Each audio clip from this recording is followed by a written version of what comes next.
Wolf, that's the Hall of Famer Chris Carter, that is Nick Wright. And in an unprecedented event, my partner Nick Wright has forgotten his writing utensil. I forgot my matching Sharpie. In this moment. Well, I didn't forget it. I mean, I left it in the Jenna. It is forgotten. I was at 162 consecutive shows. Having brought it. Yeah. It will be brought out to me shortly. Guess what? You are on 3 straight shows, and it took 4 Amazon orders and 7 staff members for you to be able to get pens out here. But listen, much like LeBron James, you are only as good as the last experience you had with the pen situation. Appreciate that. See? Look at that. See, you're going to hold it hostage for me?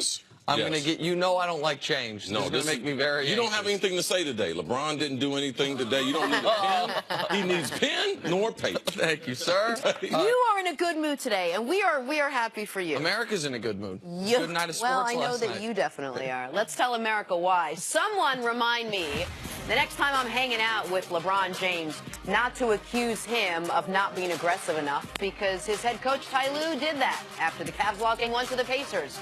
And last night in Game 2, well, let's see. LeBron scored the first Cavs 16 points in 6 minutes. He finished with 46, but the Cavs only barely won because he unfortunately has to play with 4 other players on the court. This series is now tied at 1 game apiece. LeBron was outstanding.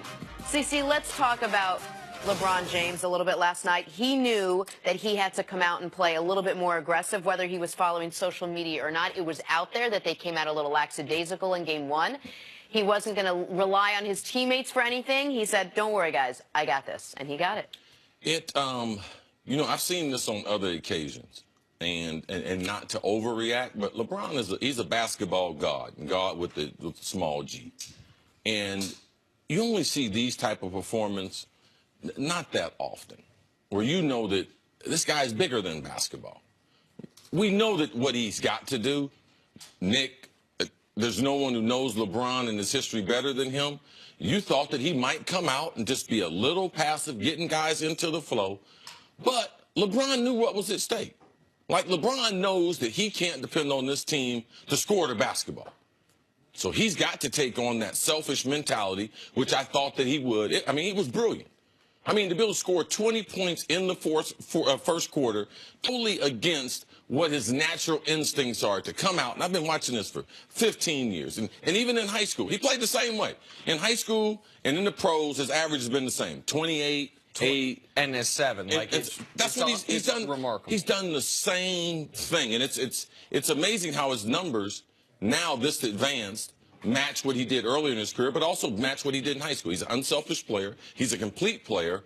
But, man, can he be one of the best scorers ever when he wants to? Yeah, that's what he showed last night. And his team needed it. He was brilliant. And I love the fact that he went back to shooting his jump shot. My indicator going into the game was, how good will LeBron be? Let's check how many shots does he make outside the paint.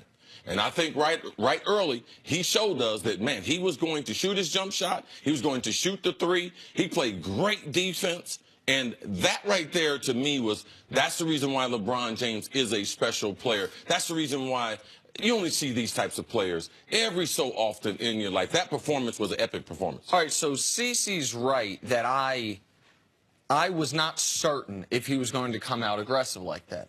I think I said on the air yesterday, if he wants to score 40, he can. I'm not sure he's going to want to. He clearly wanted to. He had the look on his face, and this is, by the way, maybe not great for the Cavs as a whole.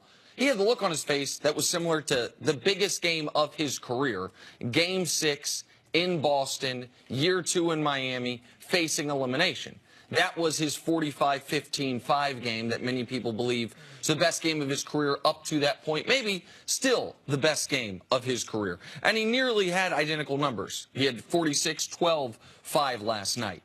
And this is what I know. What I know is last night, it took a game longer than we thought, but last night was the season premiere of the 13th season of the greatest show on television, the LeBron James playoff show, and we have been welcomed to it as sports fans, as everyone, every spring into the early summer for over a decade. Now, for the Cavs, that he had to go do that, and that it wasn't an easy win, that's an indictment on them as a whole. But what we have seen from LeBron, he went 40, 10, and 5. He went more in most categories, but 40, 10, and 5. That's the 10th time he's done that in his playoff career.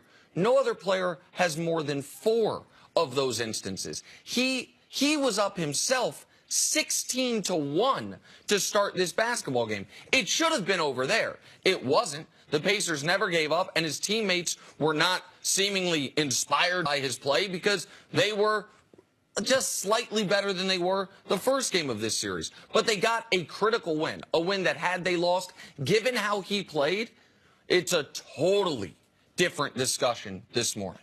Listen, what LeBron James did yesterday was outstanding. He knew what he had to do, and he came out and he did it. When you can have something in your head, when you can visualize it and then come out and actually stay in the zone and play the way you're playing, that focus, because he knew and you could see it on his face. You could see it when the play would stop, how focused he was. But what you said was interesting. It wasn't great for the Cavs as a whole, and I wonder if it's because when he is playing like that, it takes the rest of the team out of their rhythm. It takes the rest of the team out of that comfort zone where shots are landing, where it gives them a chance to warm up a little bit and try making a couple shots, and they start relying on LeBron James. Oh, we'll just give it to LeBron. It'll be easier with LeBron doing it. Is there any truth to that? There is some truth to it, but the fact of the matter is if they played better, he wouldn't have to do that. If they made more shots, and even LeBron, even after the fast start, the second quarter and the third quarter, he deferred to them again. And that's what let the Pacers get back into the game. So, yeah, initially it'd be like, wow, man, LeBron, we're sitting around watching LeBron. But J.R. Smith is a guy that LeBron, he could sense what was going on. Kevin Love, like I give Kevin, he tries his best. But Kevin Love is, to me, he's not the athletic Kevin Love that we thought we were getting from the Timberwolves. So for me, I'm always a little disappointed in Kevin Love. Because is he a true number 2? No. So LeBron, it looks like LeBron in a couple halves. Yeah. You know, like, so it becomes difficult. But LeBron did what he had to do. Given this team is offensively challenged. Yeah. All right. Now, I love the lineup change because the lineup change allowed LeBron also that if his jump shot wasn't going, because they spread the court with Kyle and JR, that he could get to the hole. So I did like that from the beginning. And it's odd because I agree. JR was, I think, his second best team or third best teammate yesterday after Korver. And you look at the box score, JR had 5 points. But JR was playing excellent defense. He had a steal late. He was fully engaged. He was fully engaged except for on what could have been the game-tying 3 when he and Korver just leave Victor Oladipo wide open. LeBron was apoplectic about that after the game. But here's what we know.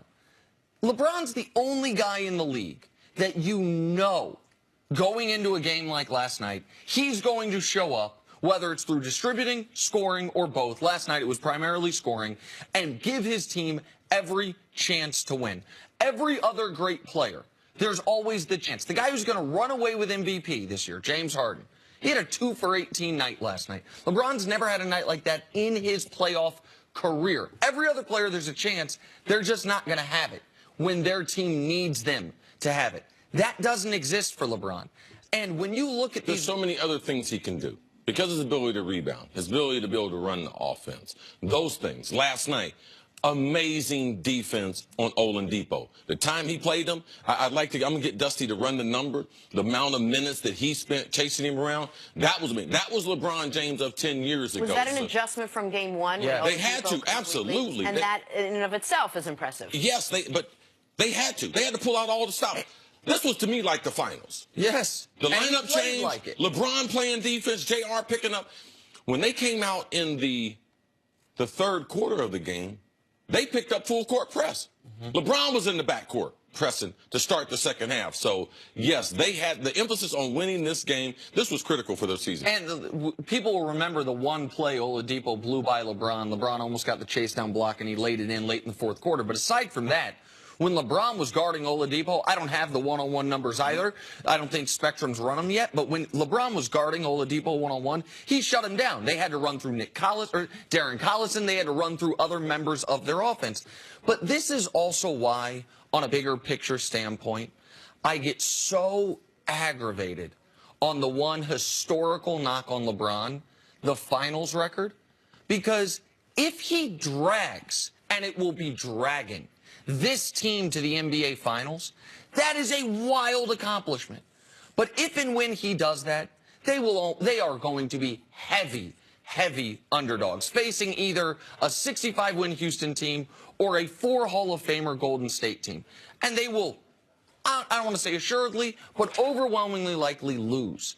And the idea that you would then look at the totality of this year and say, oh, yeah, another finals loss, when you look at these guys, Rodney Hood is not ready for these moments. Jordan Clarkson is not ready for these moments. Maybe by the Eastern Conference Finals they will be. But how many times did we see Hood last night just get the ball taken from him? Just give it to me. I'd like that. Thank you. Jordan Clarkson taking bad mid-range shots. Like, look, they needed every last bit of LeBron's 46 points to win this basketball You game. wonder what this team would look like if they had a true number 2, and they didn't have to make Kevin Love their number 2. The way LeBron had in Miami with Bosh and Dwayne Wade. Yeah. Oh, that's what they had. He had in Cleveland with Kyrie Irving. He doesn't have a number 2 Like right I told now. them from the beginning of the season, when they traded him, they will regret that trade. Yeah. Because right now, you can see why LeBron has to work like that. And Jenna, if you just quickly, if you remember the beginning of the year, you wanted Kevin, like, hey, you wanted Kevin Love to be the number 2, and we pushed back a little bit, saying for them to be their best, Isaiah Thomas has to be the number 2. And they thought he could have been. And they thought he could have been. Right. And you see now in these playoff games, if you don't have a guy who can get his own shot off the dribble, which Kyrie's as good as anyone in the league at,